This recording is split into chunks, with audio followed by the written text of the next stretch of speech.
As a fashion stylist, I'm quite scared by the permanence of interiors. For me, fashion, you can change it every day, you can change it up during the day if you wish, but there's something about choosing interiors which this feels very permanent. I'm Florrie Thomas and I'm a fashion stylist, and today we're in my house in South London.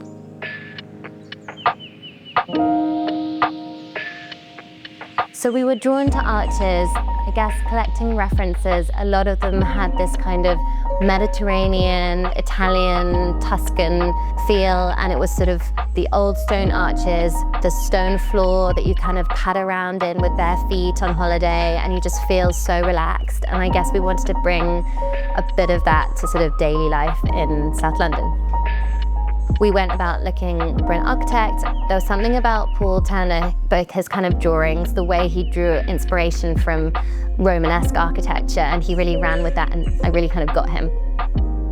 We were very anti-bifold. I don't know why, I just wanted there to be separate doors. Actually, it was really hard to find a manufacturer who could create such a wide pane of glass in a door without it opening kind of in the middle like a French door. We spoke to some guys who did sort of metal ones, and the colours were sort of black and grey and, neutral colours. And then Paul and his team found this amazing company that makes bespoke wooden doors. And it turned out so well because then we had the option to choose a colour. The colour was a spontaneous choice.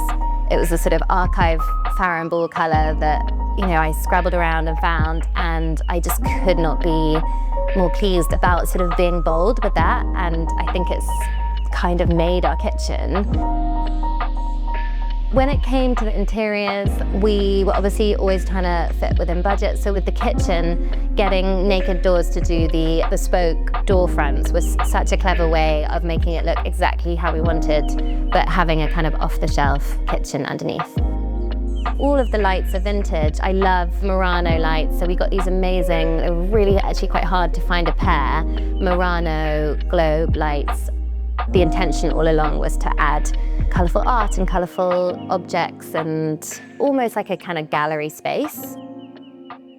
And then upstairs, again, it's sort of a balance between rooms that are very calm and neutral and then rooms that are sort of colour drenched.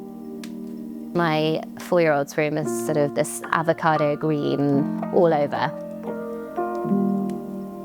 There was a little bit of miscommunication and the builders took out all of our plants, but it did mean that we had the opportunity to kind of redesign the garden, and we worked with this amazing garden designer called Mark O'Neill, who's a friend as well, and he kind of just really ran with the whole Mediterranean garden. It's just very well planned, and it kind of all erupts in colour at different times of the year through the spring and summer. It's also very easy to maintain, which really is helpful when you're busy and with work and kids and everything.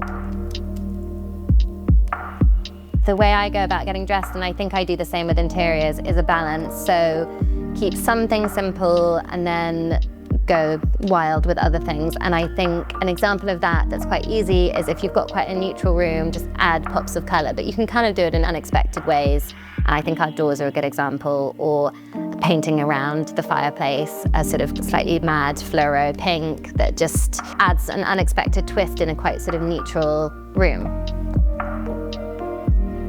I think I would say to anyone who's playing it safe to just be a bit bold. You don't have to be bold in every area, and I, for one, really understand that feeling of, this is such a permanent choice and then you get paralyzed by choice. I think it's just about balance. So you have a lot that's more sort of neutral and timeless, and then you have a little bit of bold.